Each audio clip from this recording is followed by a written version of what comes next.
What's going on, everybody? The one called TNT with the next review. I know, really, this quick? Yeah, except it's going to be done in a different format. So I decided, Sonic Advance 1 was, again, my first review. And most people who do their first review goes like, it's like, I don't know, it didn't really live up to how I wanted it to be. So I'm re-reviewing Sonic Advance, or at least telling it in a different format. I'm not going to write a script.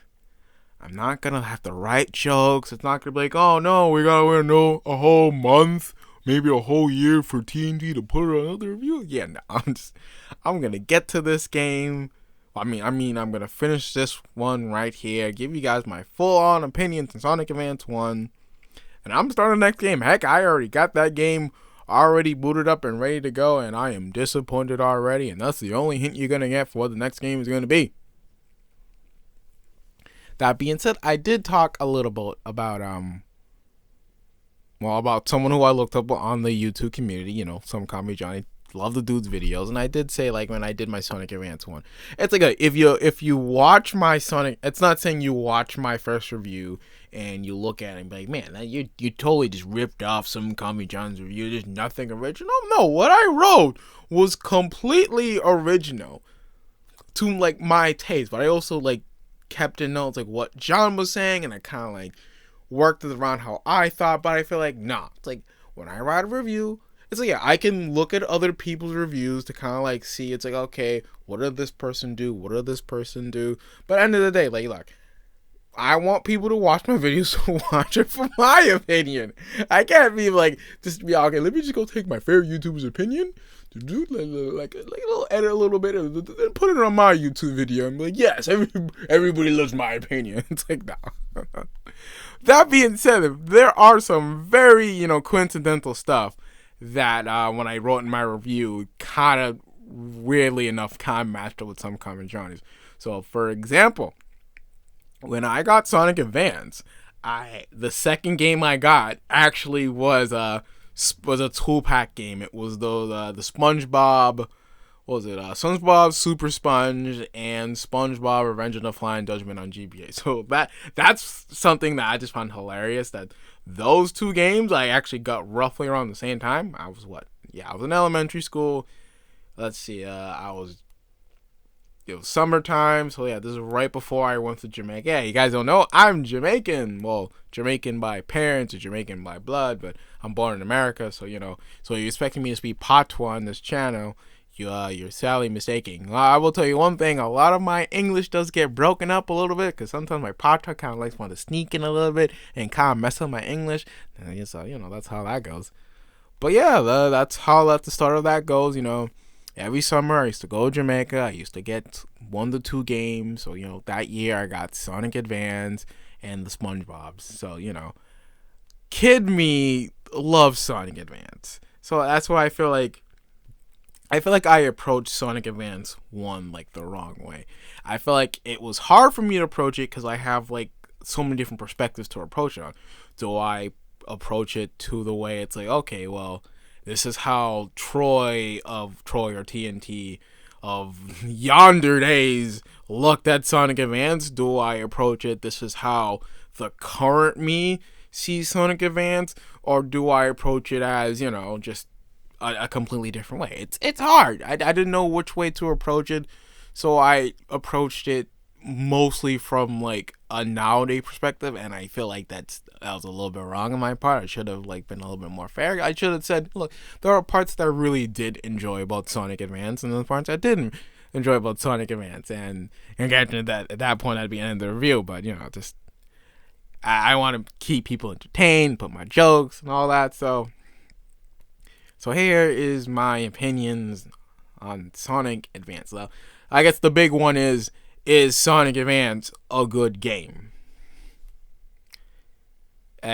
Yes, does it hold up all that well?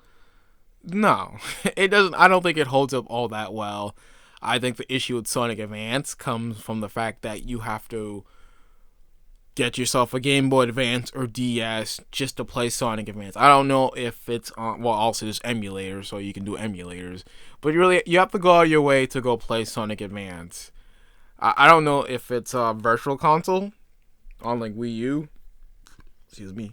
I see that was one of the games I wanted to be virtual console on the 3DS, and they didn't do it, and that sucks. But yeah, you have to go out of your way to play that, and there are other 2D Sonic games I would 100% recommend to playing.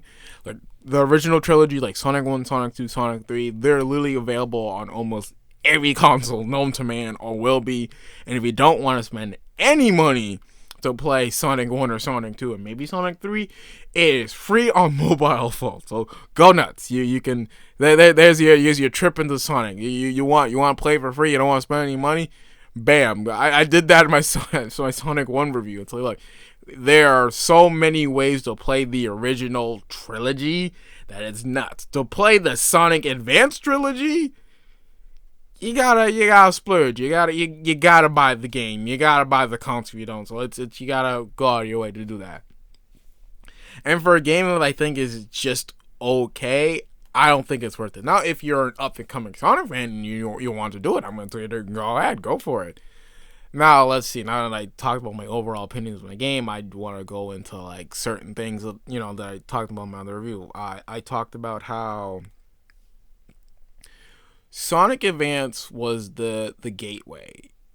It was the gateway because I have to really think about it. It's the gateway because at that point we have already had the Adventure series. We had 1, we had 2. It was the gateway back into 2D. We were getting back in the 2D flow. And it's also people who have handhelds want to get that Sonic experience. So give them the Sonic that current gen people know at the time. So we gave them the Adventure Sonic, which makes sense. So it's all about high speed action and platforming and all that. And I said in my review that I felt like they did an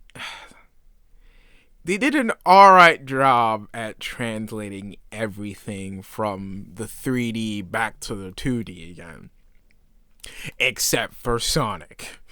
Funny enough, except for Sonic the motherfucking Hedgehog, everybody else got translated good. Like, Tails damn right breaks the game in 2. Before they added Cream in Advance 3, which she broke the game in 3. But yeah, it's like every character, like Knuckles has his traditional glide. He has his punch attack, which is useless. Tails can fly. He has his tail swipe attack, which means he's even easier to fight bosses. Amy is one of my favorite characters because she gets a super jump. She has all these big, like, active hitbox attacks, which she got perfectly translated from her Adventure counterpart, which is good. I wish they didn't mess her up in Advance too, because you gotta 100% the game to unlock Amy. Why did they do that? I don't know, but this isn't a review in Advance 2. This is a review in Advance 1. But yeah, every character got something cool from their 3D counterpart. And 3D counterpart. See, that's my patra kind of messing in with my English. Everybody got something neato from the 3D counterpart. What did Sonic get? His somersault kick. Because that's what we wanted. He didn't get his bounce bracelet. He didn't get the homing attack. No light speed dash. Like, all he got was his somersault kick. And okay, he has his like spin air attack, which isn't even technically from the 3D Sonic. That's from Sonic 3. So it's like they gave him a somersault kick. Knuckles glad he has punching. I know the punching is useless, but at least he has. There's not really much to really add with Knuckles. Tails, they gave him everything except for his mag, but we don't need a mag. Amy, she got everything and then add some. The only thing they just gave her is like they didn't give her the ability to spin dash, even though she's a hedgehog. So there were times where I literally died because I couldn't make enough speed, which sucks. But yeah, like that was my big critique. Was just like I felt like every character kind of got it good, but Sonic, and it's like. Look, if Sonic is my least favorite character to play, that is kind of an issue. I feel like the game should be fun for every character that I play around, and every character should add. Sonic didn't really add anything to the group. Cause it's not like he was the fastest. It's like, what's Sonic's cool thing? Oh yeah, I run fast. I'm like, cool, like, but Tails run fast and he flies. Knuckles run fast and he glides. Amy kind of runs fast and she has a giant hammer. So Sonic, what do you do special? Well, I'm the main character, so I go supersonic in the end. Yeah, okay, that's cool. Except there should be more than that, but it's whatever. So what about the stages? I talked about how I did like some of the initial stuff about the intro stages. Like I really did like how like they started in the city, but then it just ended up being Green Hill, which disappointed me. I liked was it Hidden Base Zone? I really liked the beginning because it really had like James Bond feeling, and then it kind of just became something else. I did talk about that, and I felt like that's not something for me to get like really angry about. I just feel like they had a lot of good ideas. I felt like they could have flushed out more, and they kind of just didn't do it, which disappointed me. But I generally think like some of these stages they're all right. I feel like the basis of me saying Sonic Advance, it's an alright game. Do 2 and 3 do a little bit better? Hey, we'll find out that in the future. So that's basically it. Do I have anything to really add to this? I don't think so. I think I really covered all the bases this time around. Like, I think Sonic Advance is a game that if you are a Sonic fan, you're gonna get it. But if you're not so sure, but you've heard things about Sonic Advance, look, don't sweat. Look, don't spend money on it. Like, I usually don't tell people to like emulate stuff. But like I'm not gonna tell you to go out your way to buy an Advance or a DS, then look for. All right, let me do a Google search real quick.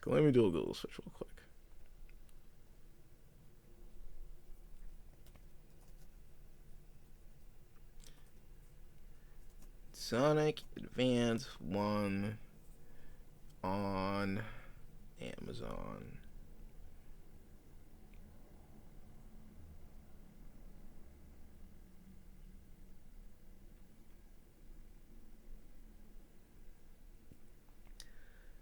Well, hey, you guys are actually in luck. It's about $20. Actually, I gotta look deeper into this.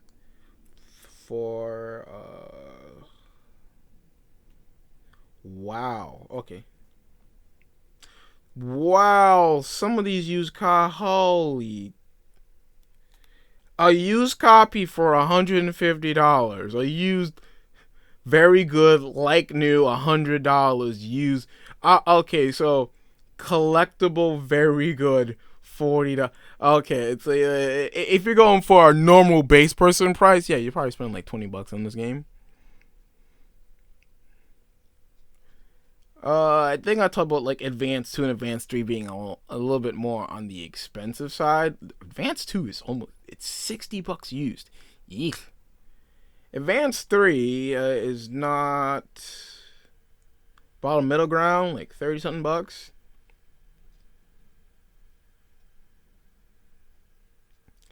And say you don't already own like an Advance SP or DS. Let's see. Let me do you guys a favor because I'm dragging this out. Oops. Advanced GB. I put Advanced DS. Alright, so you want. Oh, God. Hold. I typed that in wrong. Game Boy. I put game. Okay. I totally spelled that wrong. Alright, so you want a Game Boy Advance SP. You are spending $200.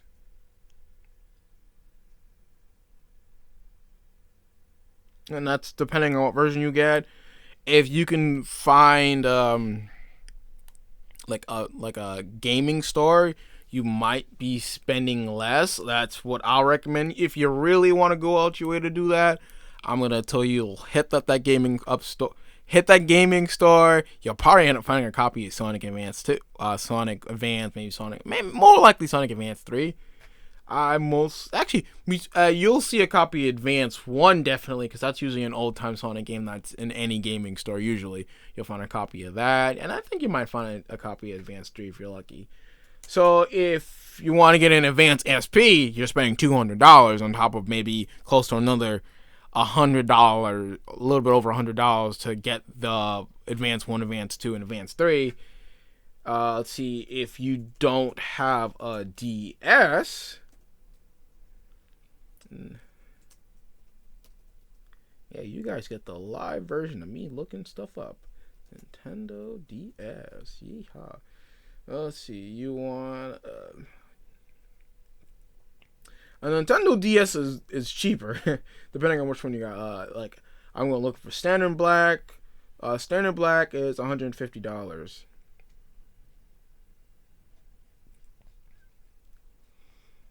So, the only reason why I'd say you get, well, also 3DSs can't play GBA games, so there's that. So yeah, I mean, if you really want to go retro, let's see how much a standard Game Boy Advance cost. Indigo color, 120. So if you want to go retro, 100% retro, you want that really, no backlight Game Boy Advance, hey man, that's $120.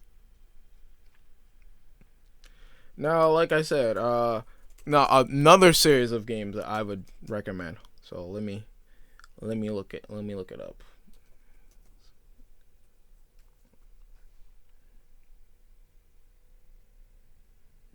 Wow. Okay, so I said these are a little bit more on the expensive side, but I would 100% recommend it. Don't buy them online. This may be covered, but I ain't gonna tell you to spend $69 plus shipping and handling on Sonic Rush, or oh god, $90 on Sonic Rush Adventure. Ooh, boy, Nelly, no, definitely not. Go look up your local GameStop or your regular gaming store. Buy that game for $20. Done. There you go. But yeah, just to cap it off today, just the Sonic Advance 1 it's an okay game. that's all I gotta say. I mean, I've been sidetracked today, but thought I'd try talk a little bit more on how I feel about stuff like this. This whole review thing, it's somewhat new to me. I'm trying to come to my own, try and get my own opinions, talk about my own stuff. So it's a work in progress. We're gonna work hard on it. So that's it. So hey guys, have a good night. See y'all later.